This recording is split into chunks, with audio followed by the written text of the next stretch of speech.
Mateus capítulo 14. E despedidas as multidões, subiu ao monte, a fim de orar sozinho. Em caindo a tarde, lá estava ele, só. Versículo 23. Após enfrentar a rejeição de seu povo em Nazaré, Jesus teve de enfrentar outro duro golpe, a notícia da morte de João Batista. Atendendo a um capricho de sua enteada, Herodes deu ordens e decapitou a João no cárcere. João foi odiado por chamar o pecado pelo nome, advertindo o tetrarca sobre o seu relacionamento pecaminoso. O ódio instalado no coração de Herodias só aguardava a oportunidade perfeita para consumá-lo na morte do profeta. Ao ouvir o que tinha acontecido, Jesus procurou sair dali para um lugar deserto, à parte. Seu coração deveria estar despedaçado e necessitado do conforto do Pai.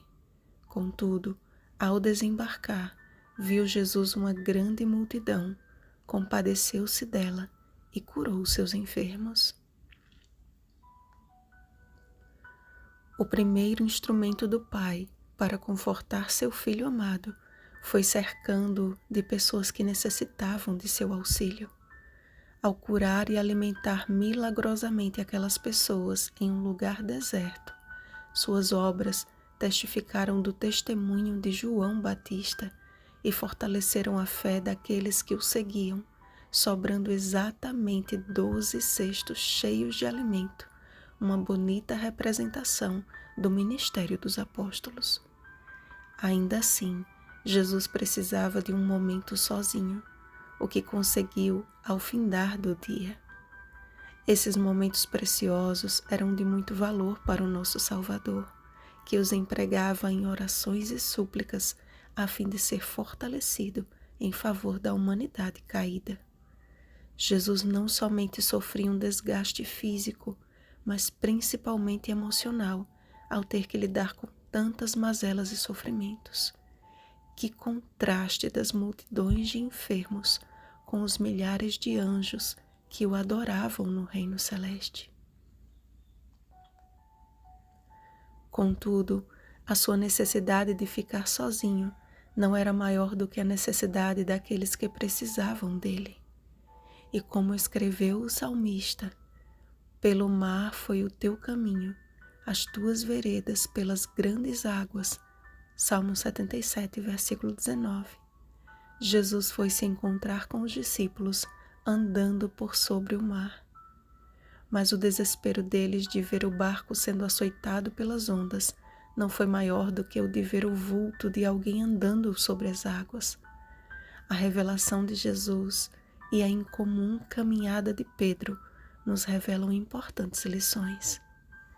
Ainda que pareça estar tudo dando errado, Jesus está sempre por perto para nos confortar. Mesmo que tenhamos que enfrentar a fúria das tempestades da vida, se clamarmos pelo auxílio de Deus, Ele prontamente estende a sua mão para nos socorrer, entra no barco da nossa vida e faz cessar a tormenta. Como os habitantes de Genezaré, precisamos exercitar a fé em Cristo de simplesmente tocar na orla de sua veste até aquela de quem aguarda ser vestido de vestiduras brancas. Apocalipse capítulo 3, versículo 5. A morte e o luto têm batido à porta de inúmeras casas todos os dias. E como Jesus se entristeceu com a morte de João e desejou estar sozinho, muitos têm passado pela mesma angústia. Mas o encontro dele com as multidões enfermas e famintas e sua subida ao monte para falar a sós com o Pai nos ensinam o método divino de suportar o luto, tendo compaixão de quem necessita e uma vida de comunhão com Deus, ou seja, seguindo o exemplo de Cristo Jesus. Jesus sempre conservava em seu rosto um sorriso de aceitação e olhar de simpatia. Mesmo nos momentos mais difíceis de seu ministério, servia com amor sem manifestar qualquer tipo de preferência ou rejeição. Não buscava reconhecimento no que fazia, mas erguendo os olhos ao céu, sempre buscava fazer a vontade do Pai que está nos céus. Se o Filho de Deus assim agia, quanto mais nós devemos nos ocupar tão somente em manter nossos olhos fixos no alto, para que nossa visão horizontal seja santificada. Ajudar uns aos outros e orar uns pelos outros, como bem disse Jesus no Sermão do Monte, não devem ser obras meritórias, e sim o resultado de uma vida escondida em Deus.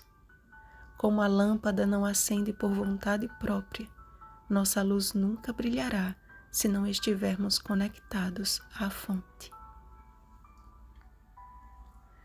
João Batista, o maior profeta que já pisou sobre a terra, foi preso injustamente e morto de forma cruel. O ministério de Jesus consistia em dias inteiros lidando com enfermos e endemoniados, pouco descanso e a desgastante perseguição dos líderes religiosos. O que nos faz pensar que uma vida cristã cômoda é sinal de bênção? Logo as fogueiras da perseguição serão reacendidas. Estamos prontos para enfrentar os machados dos verdugos ou para percorrer a terra em busca dos restantes que necessitam do alimento espiritual? O tempo que se aproxima se assemelha à tempestade de vento que açoitava o barco. Como foi com Pedro, nossa fé será provada e não poucas vezes parecerá submergir. Mas se estivermos dispostos a clamar, Senhor, salva-me, certamente e prontamente seremos elevados pela destra do nosso Redentor. Pare de reparar na força do vento e olhe para Jesus.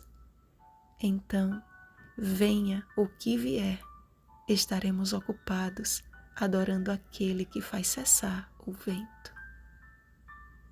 Vigiemos e oremos.